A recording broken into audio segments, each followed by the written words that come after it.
Grabe, madaling araw, naka-video ng biyahedor, wala stick. Wala yung lingaw pa. Pawala sa Kalaay, mga kabiyahedor. Dito tayo sa Libertad, no? Plaza.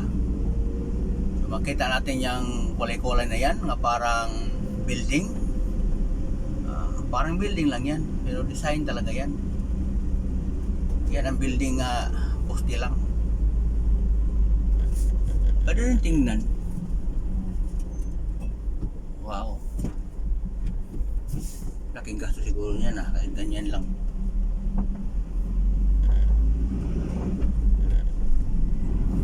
Punta tayo ng bread ko mga kabahidor.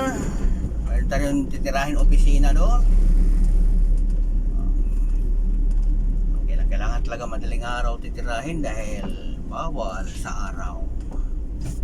Ayaw nila na may disturbo sa araw, kaya sa madaling araw natin titira.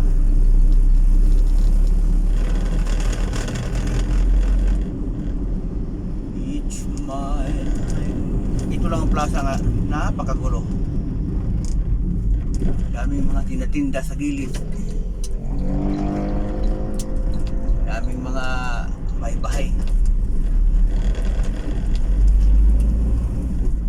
Lalo na pag Pasko dito kabahidor, di na makakita yung plaza dahil pinaikutan na ng mga vendors.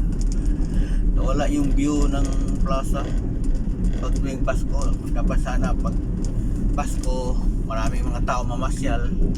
Hindi, wala nang gana dahil hindi na makita yung ganda ng plaza.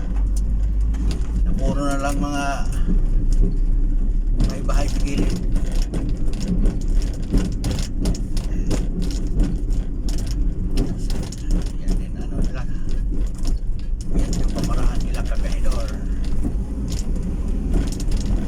Tayo sa SMCE Bacolod mga kabahidor. Talagang napakadilim. Dito pag araw dito kabahidor, kahit malapad ito kasada, puno pa rito ng mga sasakyan dahil ang mga traditional nga jeep saka yung modern jeep halos dyan ang terminal. Kaya sumisigip ang daan dahil diba ko, binabayangan ng siguro dyan, parking sila dyan. Kaya sa madaling araw lang sila, sa madaling araw lang yan, ma-okay. Dapat sana maraming ilaw dito para maliwanag sila dito.